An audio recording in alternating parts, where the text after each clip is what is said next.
I did not kill Joffrey, but I wish that I had. When Brienne reaches Duskendale, she finds the gates barred for the night.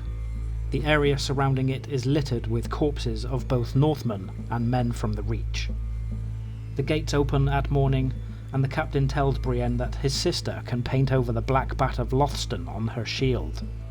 After finding and telling the sister what sigils she wants, Brienne heads to the Dunfort to speak to the Lord.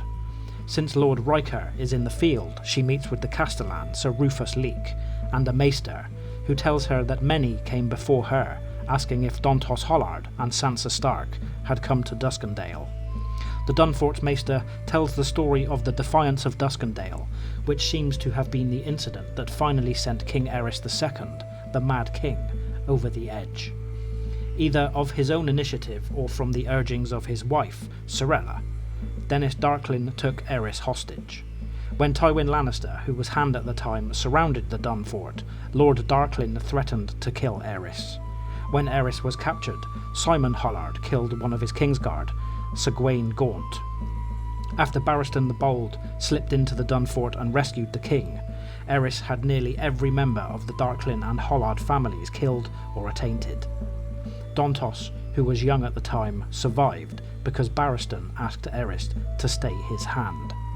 The Castellan tells Brienne that Duskendale would have been the last place that Dontos would have fled to. Despairing that she will never find Sansa, Brienne bumps into a skinny boy whom she also saw back at Rosby, but he runs away. Visiting the Seven Swords Inn for dinner, she meets a pious dwarf who tells her that he overheard a man called Nimble Dick in Maidenpool bragging that he had fooled the fool, seeking passage for 3 across the narrow sea. That night Brienne dreams of Renly's death, but when he topples after the shadow killed him, the body is that of Jaime. The next day, Brienne picks up her shield, painted with the sigil that Tansel had painted for Sir Duncan the Tall. And proceeding past fishing villages on the way to Maidenpool, Brienne camps by the ruins of the Hollard Castle, and hears a rider. Fearing it may be Sir Shadrick, and that a battle might ensue, she discovers the boy who seems to be stalking her.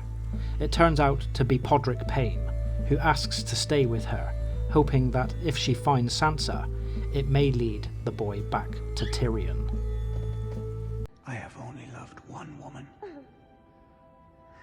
Only one. My entire life.